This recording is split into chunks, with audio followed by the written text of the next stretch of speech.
So here's my 2021 YZ450F Yamaha. Incredible bike so far. Can't say enough good things about it, and thank you to Kelowna Yamaha for helping me out in acquiring this machine. But I'm going to go through the top 5 least favorite things about this bike. So for me, number 5, to ride where we ride in BC, you need to put a spark arrestor screen inside the end cap here. And Yamaha knowing that so much of the West Coast is fire territory, people are putting spark arrestor screens in these bikes. They go ahead and you can see they put the bolts at that end of the silencer, and they put pop rivets at this end. Obviously the bolts are easier to take out, so for me, I went ahead, popped the silencer off from that end, and all of the packing in there comes out as one long twisted knot. So to get it all back in the narrow end without taking these rivets off was a nightmare. So why couldn't they have put the bolts here?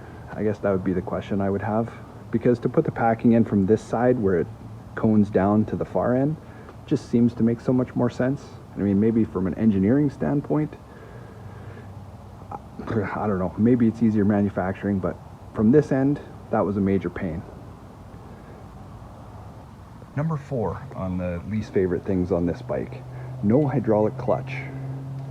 So you can see, still cable operated, no hydraulic line.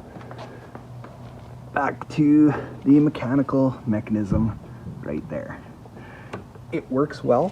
I haven't had any issues in performance, but here we are, 2021, and they still haven't put a hydraulic clutch on this thing.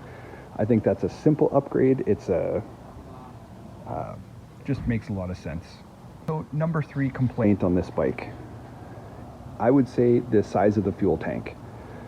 Most of these dirt bikes are never going to hit the motocross track. Most guys who buy these are kind of your weekend warriors, your trail riders, that sort of thing, and they'll do the odd track day.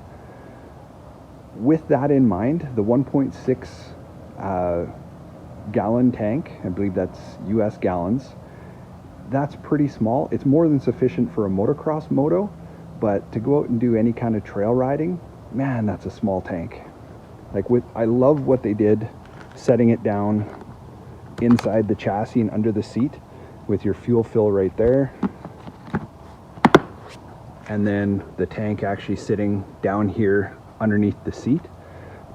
Fantastic idea for bike performance. In my opinion, they should have stretched that capacity a little bit. When I'm at the track, I love it, but when I'm out on the trails, I'm a little scared to go more than a couple kilometers from camp. Just don't know what the range is on it. And I get the argument that, oh well, Yamaha's come out with their cross-country version of this bike now, and that's fantastic, and that fits a lot of guys. But for me, the suspension of the cross-country bike does not perform well enough on a motocross track, so that bike wouldn't work for me.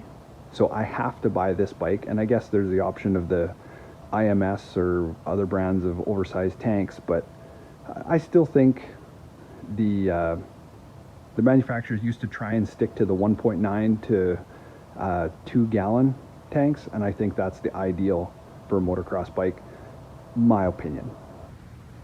Number 2 complaint I have with the 2021 YZ450 is the horizontal placement of the engine oil drain bolt. So I'll try and get this under here so you can see it. As you can see, I have not cleaned this very well, but right there is your oil drain bolt, and it's horizontal. I have a glide plate on here, and as you can see, that glide plate has been used. If you don't have a glide plate, your engine cases and your frame are exposed to rocks or logs, whatever you're going over. To me, they've even engineered a bolt mount, a threaded mount, right into a cross member there on the frame. So they're assuming people are going to put a skid plate or a glide plate on here. I don't understand why. I mean, maybe the theory is with the bolt sticking down, you could catch it on something if you don't have a glide plate or skid plate, but to get the oil changed, when I pull that bolt out, sitting as it is, like they've opened the hole to that side, which allows the oil to fall, but it still hits that glide plate and comes out all the different holes and makes a mess. So it's just a hard cleanup. So that's my number 2 complaint on this bike. And the number 1 complaint I have with the 2021 Yamaha YZ450F is the stock chain. 3 hours and 20 minutes on this chain, adjusted it twice. I'm kind of mid-range on the block, so I can adjust a lot yet. But to me, when you're looking for how worn a chain is, you look at side-to-side movement. And when I can push it over so it touches the lugs on the tire, if you can see that, this chain is shot. And if I run it anymore, then the teeth on my sprocket are going to get chewed out really bad. So I've already purchased a Renthal chain. That's what's going on here next, and I'll be changing that out so I don't destroy my sprockets. But that is my number 1 complaint. You've got a bike putting out this much torque, this much power, you've got to expect that there's going to be a big load on this chain, and it's your most important component of your drive line to get this thing moving. Generally, I'm pretty easy on chains. That being said, that would be my number 1 complaint with this bike. I absolutely love this motorcycle. I would buy it again in a heartbeat. It was my choice over all the other bikes, and it would be my choice again today. Thanks for watching. If you like the video, subscribe, like, all that sort of stuff, and I appreciate any feedback as well. Thank you.